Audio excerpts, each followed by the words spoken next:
Hey, Mike. What? Who's got next? What's good, y'all? It's your man Hezo, and welcome back to the Blacktop, where I always got next, you feel me? Another loss, another blown lead for this Hawks team. They just can't get the consistency, cannot string together a full-on win streak, and another frustrating loss. Before I go any further, I want to say thank you to everybody who tuned into the pregame stream earlier. We had a lot of good conversation, a lot of good questions, and just a lot of good Hawks talk. So I'm gonna try and do that a little bit more pregame content.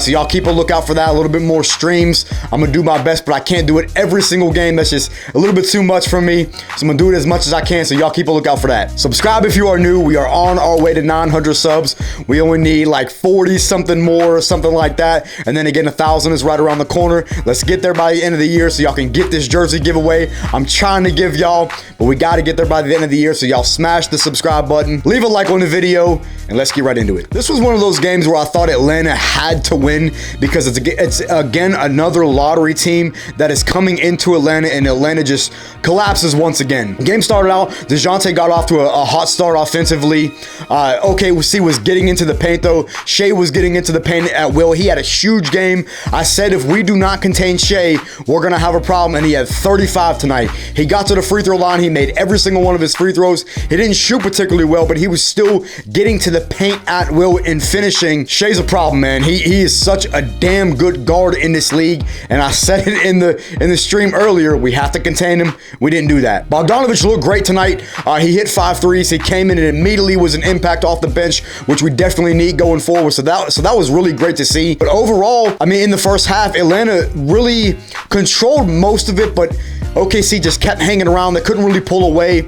You know, they struggled from three. Atlanta hit some threes, and I think we were up up 5 going into the break. Trey struggled for most of this game, which is tough to see after the whole nonsense that's been going on the last day or so. I talked about it in my pregame stream, so if y'all want to hear my opinion on that, go take a look at the pregame stream. Defense came out in the second half and looked incredible, man. They was getting stops, they were getting steals, getting into transition, but again, they just could not pull away. OKC was really struggling early on in the third quarter, but really got it going, started hitting threes, forcing turnovers, and that's really where Atlanta lost this game, was turning the ball over and allowing OKC to get second chance opportunities, especially with hitting threes and all that. Atlanta just did a poor job once again executing in the second half, up as much as 14 in the third quarter, and couldn't put these guys away. OKC kept hanging around, and credit to them. They did what they're supposed to do and hang around and then just jump on Atlanta when they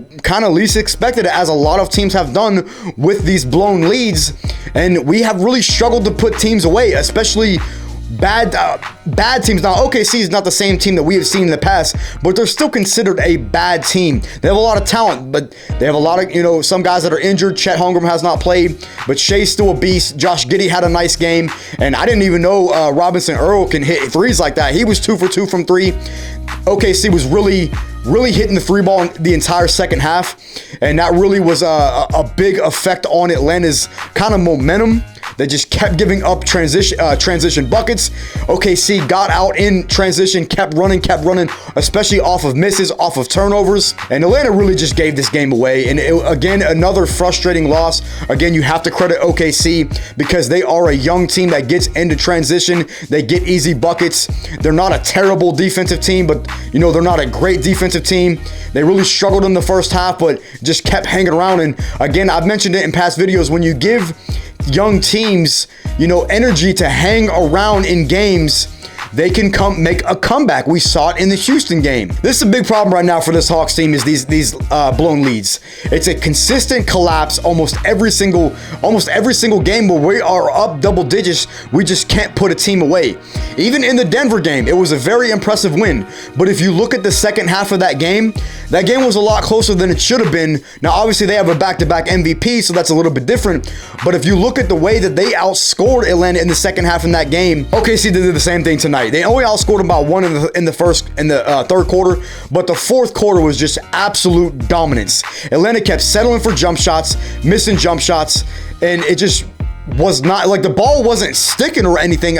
There was still a lot of good ball movement throughout the entire game, the fourth quarter, they were just settling for jump shots and not attacking the rim. OKC took advantage of that. They just dominated the entire fourth quarter. They were getting into transition, getting into the paint. They were knocking down their threes, and they did their job. They came into Atlanta and stole a win. AJ Griffin had a couple positions late in the game where they were very costly, especially when we were down, I think it was four in transition, a chance to cut it to a 1-bucket lead.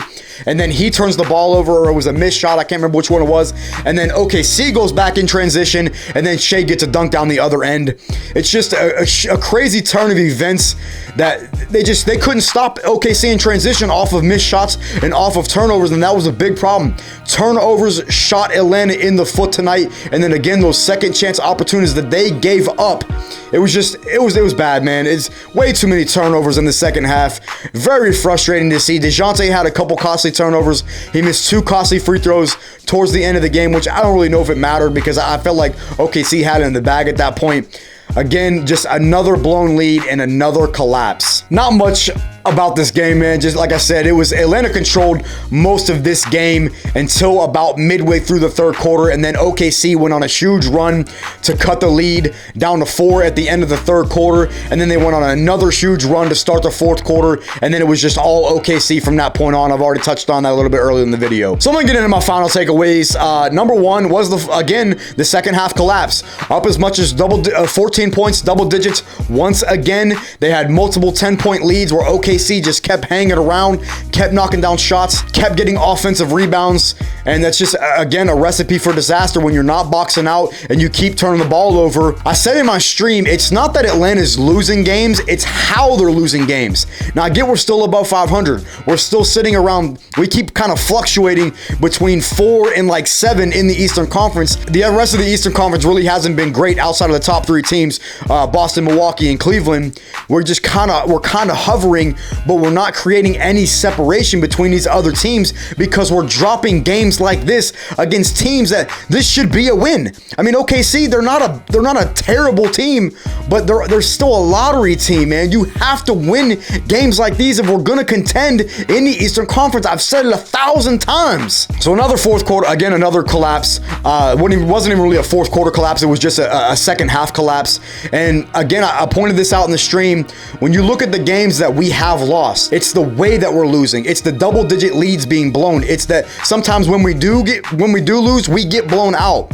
We lost by double digits to Charlotte with no LaMelo Ball. We lost to Toronto by I think like 30. We lost to Boston by 25. We blew a double-digit lead against Utah. We blew a double-digit lead against Philly. We had a 9-point lead at halftime against Miami.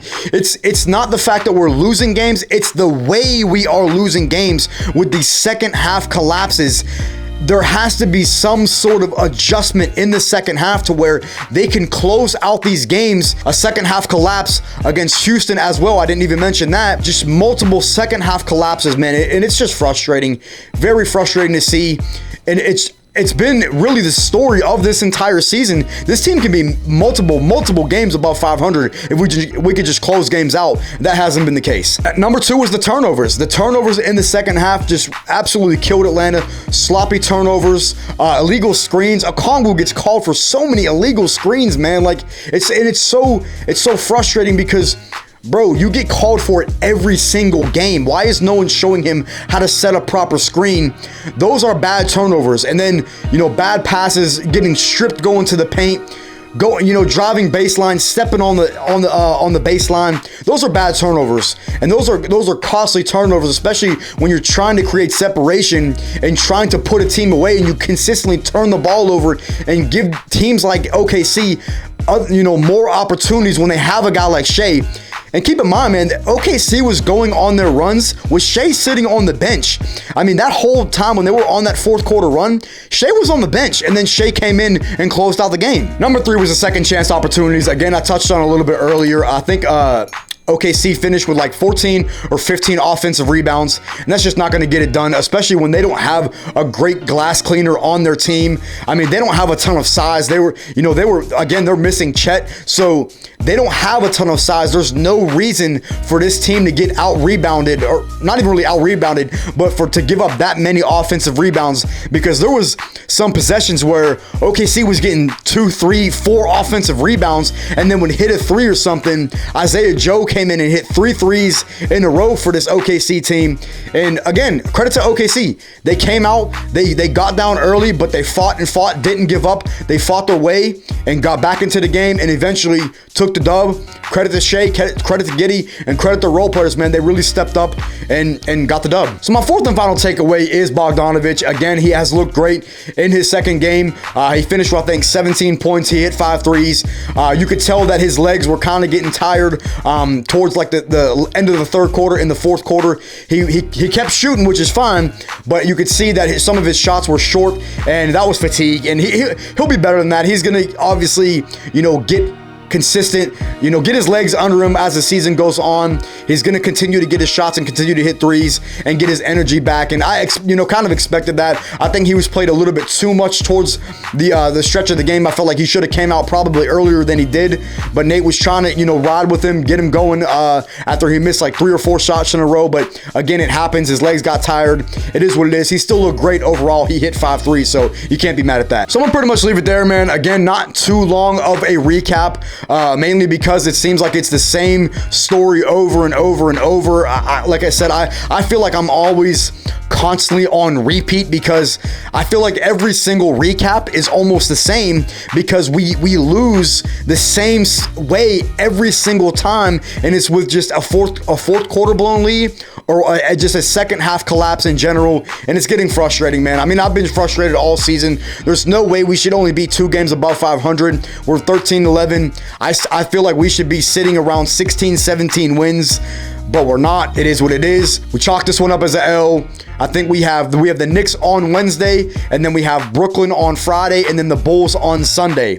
So not a crazily tough schedule, but you just never know with this team, man. This was supposed to be a win tonight on a 3-game win streak. We got now we hit the reset again. Let's see if we can start a new win streak. It's tough to say at this point, man. Hopefully we can come out and get a win in New York, in both games in New York, and then a win on Sunday against Chicago. But we will see. Leave your thoughts down in the comments, man. Let me know what y'all think about these consistent collapses. Let me know what you think about the upcoming schedule and all that. Where do you see us, going into the All-Star break? Any trades or anything? Let me know y'all's thoughts and thoughts down below. Leave a like on the video, and I will catch y'all next episode.